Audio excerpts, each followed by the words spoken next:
Bismillahirrahmanirrahim. Assalamu alaikum. I am Fawad Rauf from Ghulamane Abbas School.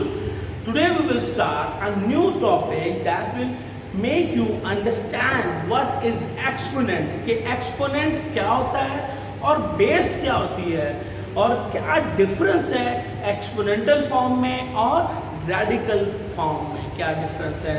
आइए सबसे पहले base और exponent को समझने की कोशिश करते हैं. सवाल है या एग्जाम्पल है a की पावर n, a की पावर n. तो इसको अगर गौर से देखा जाए कि यहाँ जो a लिखा हुआ है वो है बेस. a क्या है? बेस. और जो पावर लिखा हुआ है ऊपर लिखी हुई है इसको आप पावर भी पढ़ते हैं, एक्सपोनेंट भी पढ़ते हैं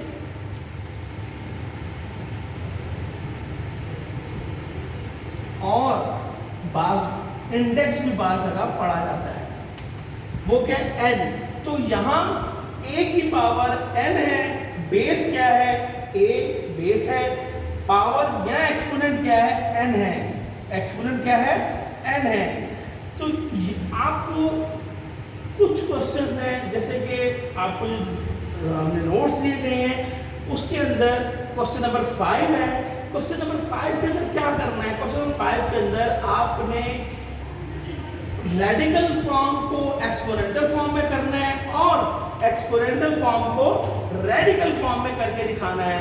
उससे पहले हम स्टार्ट करते हैं लॉ ऑफ एक्सपोनेंट्स, यानी कौन से लॉज हैं जो एक्सपोनेंट में यूज होते हैं. सबसे पहले लॉ ऑफ प्रोडक्ट, प्रोडक्ट का लॉ. वो क्या कहता है? वो कहता है कि दो नंबर है, एक की पावर m फिर दूसरे की पावर क्या है? n. दोनों में गौर करें क्या चीज सेम है? जी, दोनों की बेस सेम है.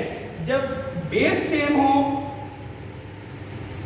एक दफा लिखते हैं और पावर्स को ऐड कर देते हैं. बेस अगर सेम है तो पावर्स को ऐड कर दिया जाता है. बेस अगर सेम है तो पावर को हमेशा आप क्या करेंगे? ऐड करके लिख के दिखाएंगे.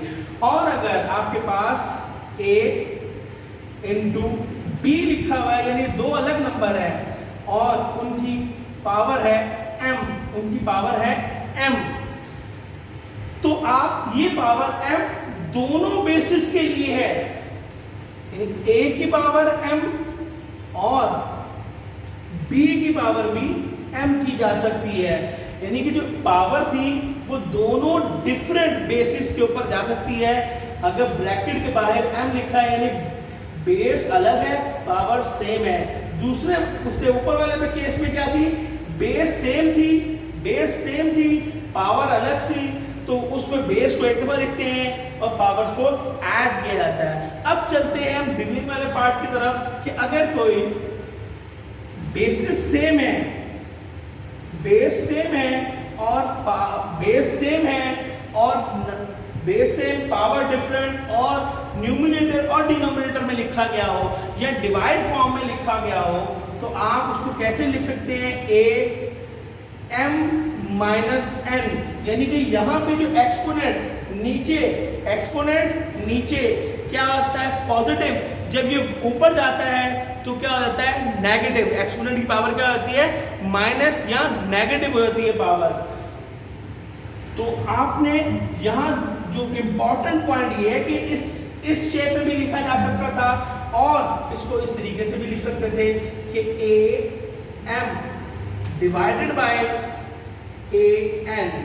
तो तब भी उस सूरत में भी जवाब यही है. बेस सेम है, एक दफा लिख दी जाएगी और पावर को क्या कर देंगे आप? माइनस कर देंगे. पावर को क्या कर देंगे? माइनस कर देंगे.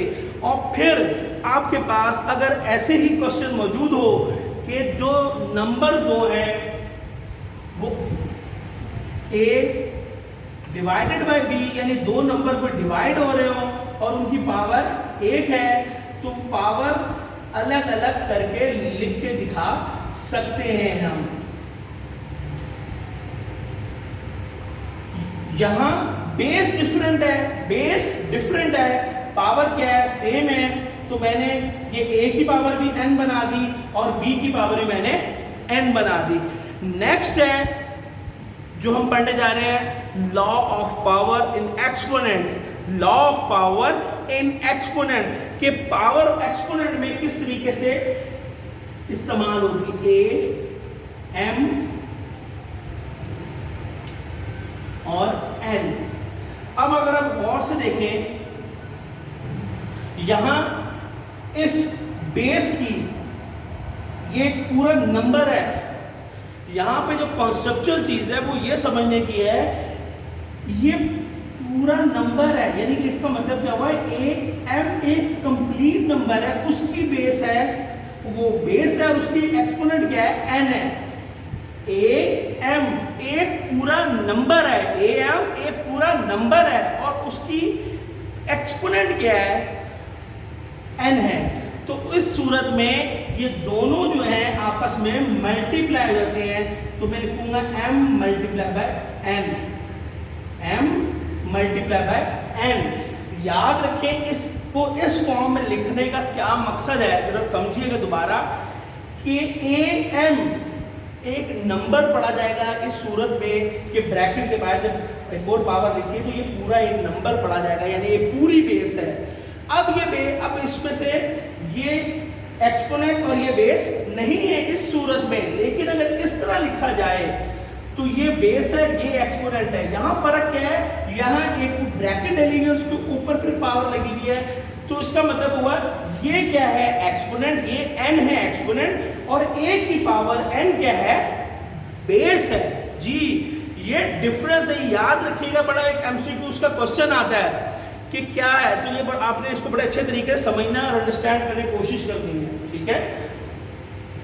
नेक्स्ट चलते हैं कि अगर कोई भी नंबर हो, उसकी पावर 0, कोई भी नंबर है उसका एक्सपोनेंट 0 हो, जैसे a, इसका एक्सपोनेंट क्या है, 0, तो वो सॉल्व होता है, तो उसकी जगह क्या लिखते हैं हम, 1। क्या लिखते हैं, 1। बेस, यहाँ बेस क्या है, a, एक्सपोनेंट क्या है, 0, तो किसके बराबर होता है, g, 1 के बराबर होता है। इन द लास्ट जो बहुत इंपॉर्टेंट चीज है कि एक्सपोनेंटल फॉर्म में आप नेगेटिव पावर नहीं लिखते, यानी एक्सपोनेंटल फॉर्म में पावर या exponent should always be in positive form, it is always be in positive form. अब देखते हैं वो फॉर्म भी, a की पावर -n है, a की पावर -n है, तो आपने इसको इस सूरत में नहीं छोड़ना। अगर आप सिंपलीफिकेशन करने जा रहे हैं, आंसर निकालने जा रहे हैं या एक्सपोनेंटल फॉर्म को सॉल्व कर रहे हैं, तो यहाँ इस तरीके से सवाल को, आंसर को नेगेटिव एक्सपोनेंट में नहीं छोड़ना, इस एक्सपोनेंट को पॉजिटिव फॉर्म में लेके आना है। वो कैसे, कि ये 1, ये पूरा जो है ये नीचे आ जाएगा, तो यहाँ क्या आगे क्या हो जाएगा, पॉजिटिव। a -n क्या है, नेगेटिव फॉर्म है, नीचे आएगा तो a n हो जाएगा, साइन चेंज हो जाएगा, पावर का साइन चेंज हो रहा है। याद रखिए किसका साइन चेंज हो रहा है, पावर का साइन चेंज हो रहा है। ये कुछ लॉस थे एक्सपोनेंट के जो कि आपने याद रखने हैं, बहुत अच्छे तरीके से पढ़ने हैं, समझने की कोशिश कीजिएगा। और कोई प्रॉब्लम हो, you people can ask me, free to contact me. अपना बहुत ख्याल रखिएगा, और नेक्स्ट वीडियो के अंदर हम इंशाल्लाह इन्हीं लॉस को यूज करते हुए क्वेश्चन करके दिखाएंगे आपको। बहुत ख्याल रखिएगा, अल्लाह हाफिज।